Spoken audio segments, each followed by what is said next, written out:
train between Munich and Paris. Her name is, what's your name? Nikki Forster. Nikki Forrester, and she was going to school at where last year? Alliance Française. She was at the Alliance Française at the same time as you were, Liz, and right now she's going back only for a visit, I guess, right? And where are you from? Munich. Munich, Germany. Anyway, I wanted to save this, put this on tape so I have it on record. Okay, it's the 3rd of September 1986, and this is the train I'm going to be going on this morning. It's a TGV, and I've never ridden on one before, and it'll be kind of an interesting experience. I'm just going to nowhere is about what it amounts to, just for the experience. And that is the engine, and let's take a look at the nose on that thing again. They have it streamlined, and so it really cuts the air pretty well. Okay, I gotta find my car, number 3, and seat number 46.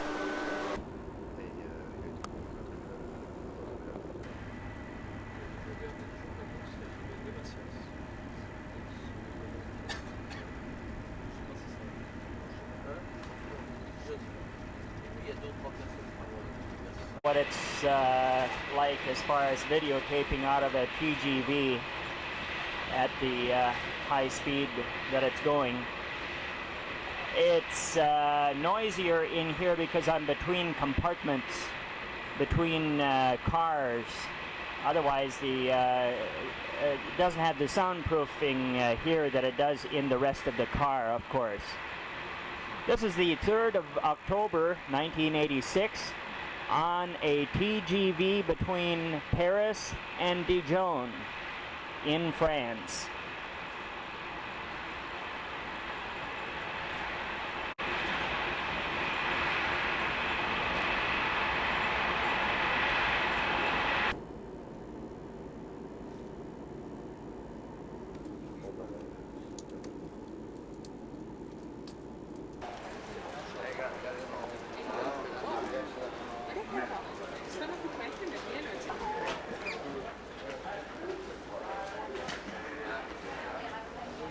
This is the railroad station at Dijon, and right now it's 10:05 in the morning, and really I didn't have any reason to come here except to take the TGV. There are a lot of business people on board the train that got off, and I'm one of the very few backpackers on. I guess I could take a lot of pictures of old buildings and downtown districts and that, like all the other places I have, but I don't think I will. I don't know really anything about Dijon, and I'm not that interested. So I think I'm going to have a bite to eat right now.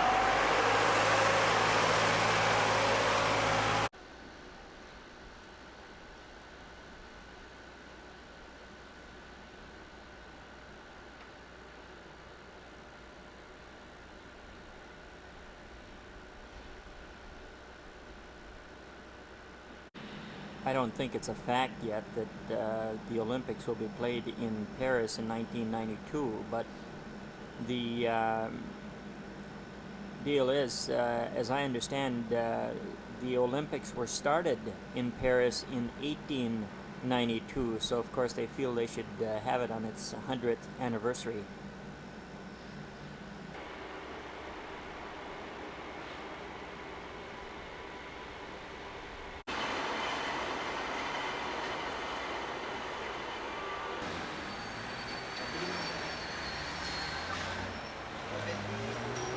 While I was waiting for a train to go back to Paris, and the train is going to be heading back at about 11:36. What is your name?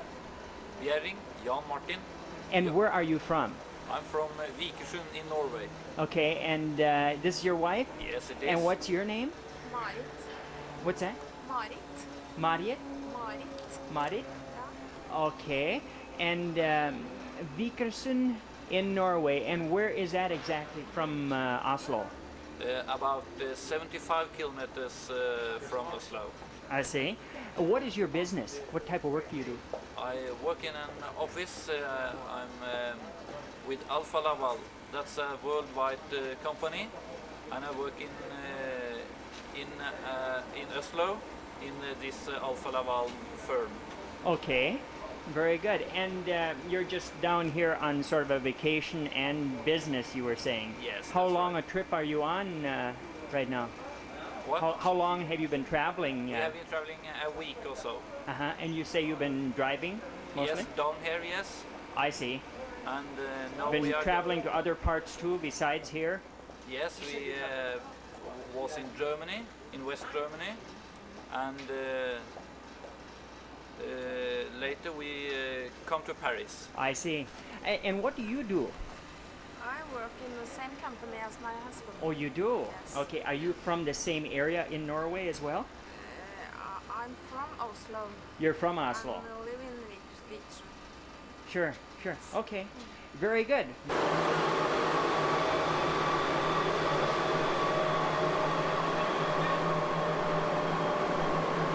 This is the train I'm heading back on.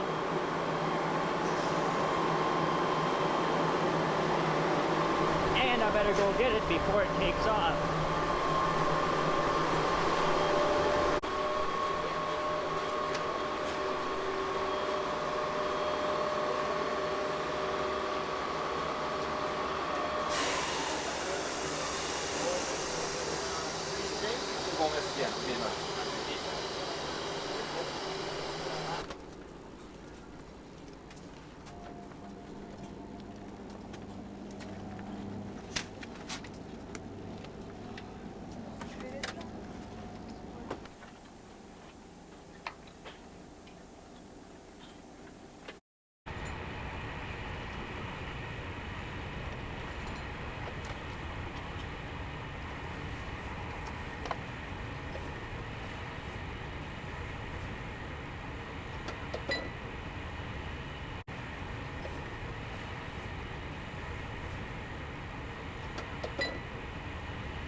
This is on the TGV at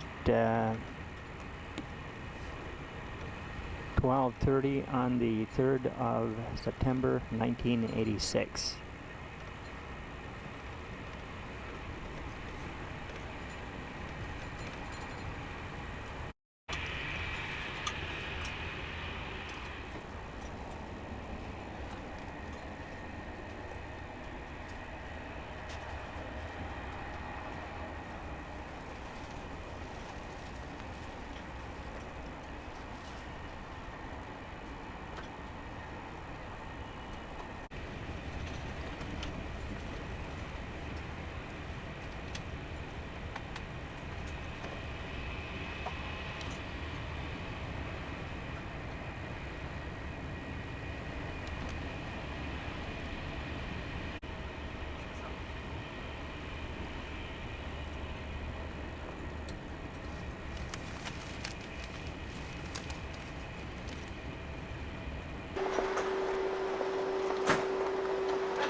Five in the afternoon, and I just got back from Dijon. I was on a trip this morning.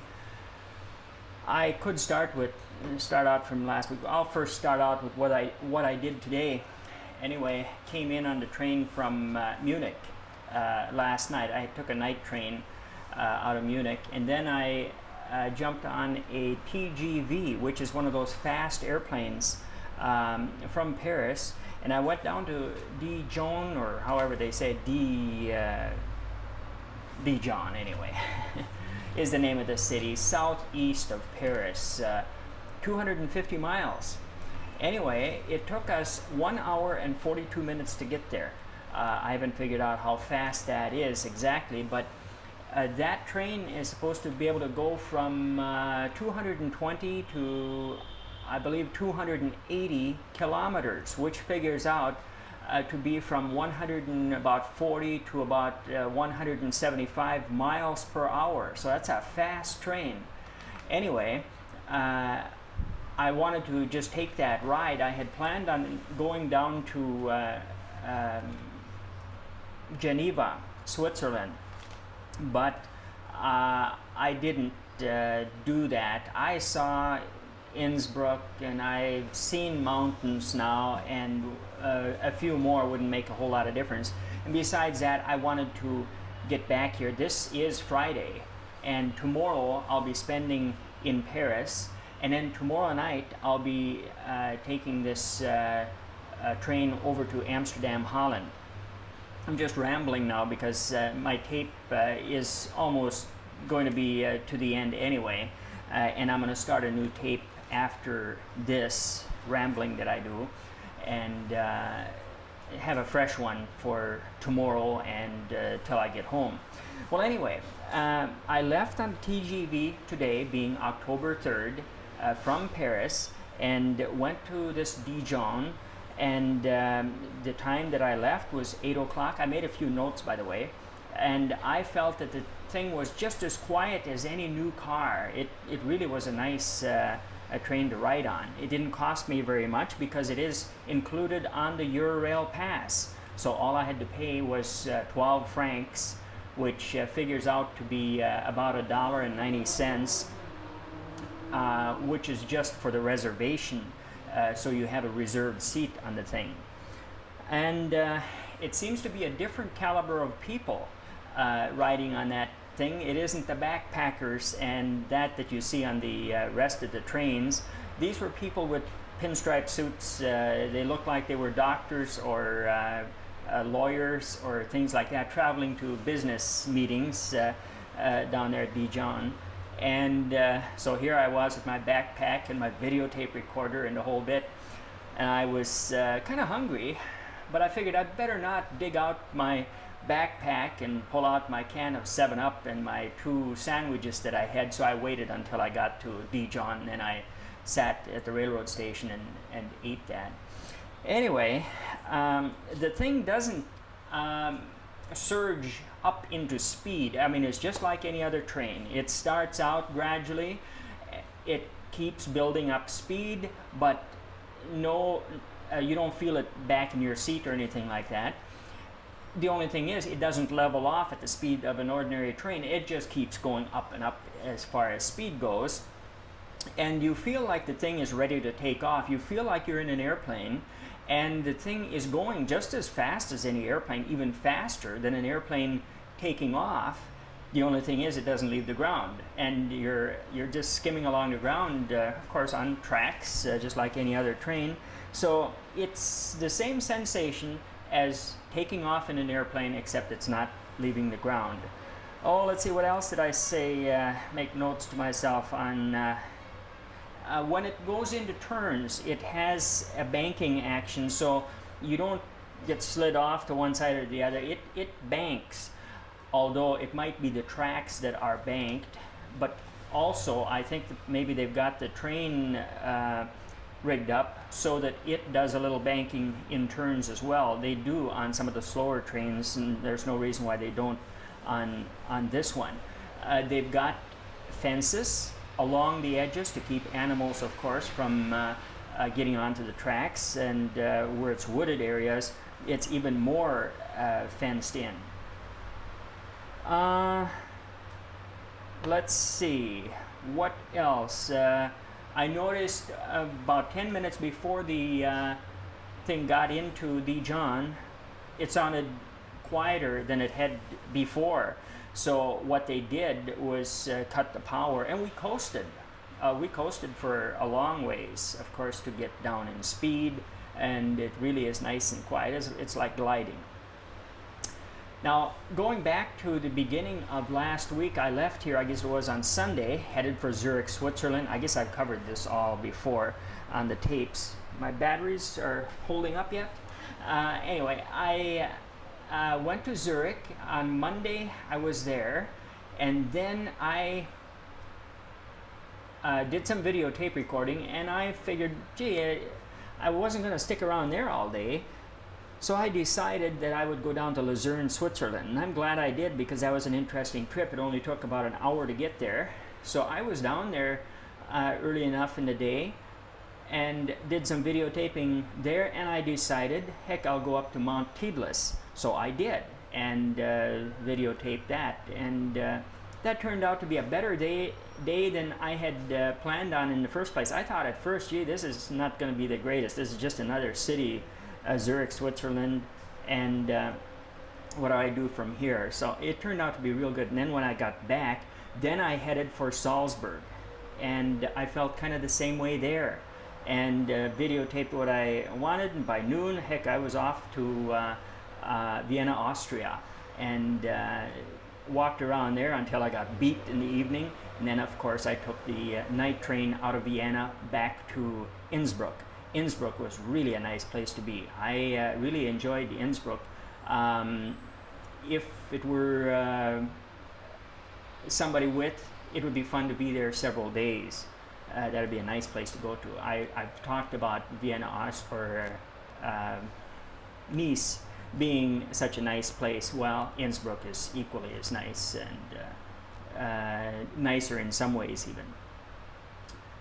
Then from Innsbruck, and I stayed overnight at Innsbruck, as we know from my videotaping, and headed up to Munich, Germany. They've had their Oktoberfest there, which is just just a beer drinking deal. I think it was pretty much over when I got there, or it was winding down. There was a lot of people on the streets and all that.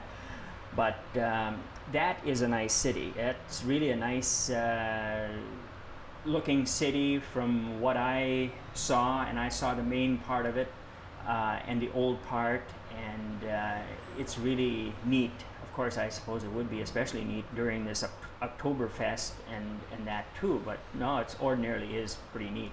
And of course, from Munich, Germany, last night I headed back here to Paris, and of course you know the rest. From here at 6:44, I jumped on this other train at 8:05 and headed down to Dijon.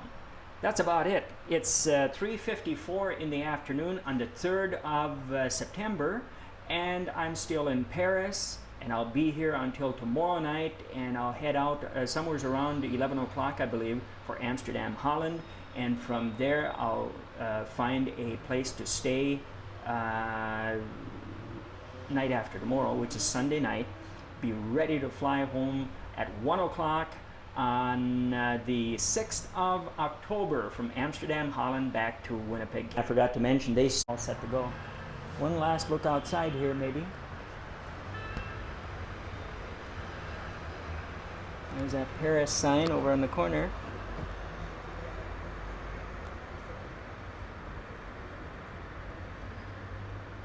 There's Blondina. Let's get this Blondina here.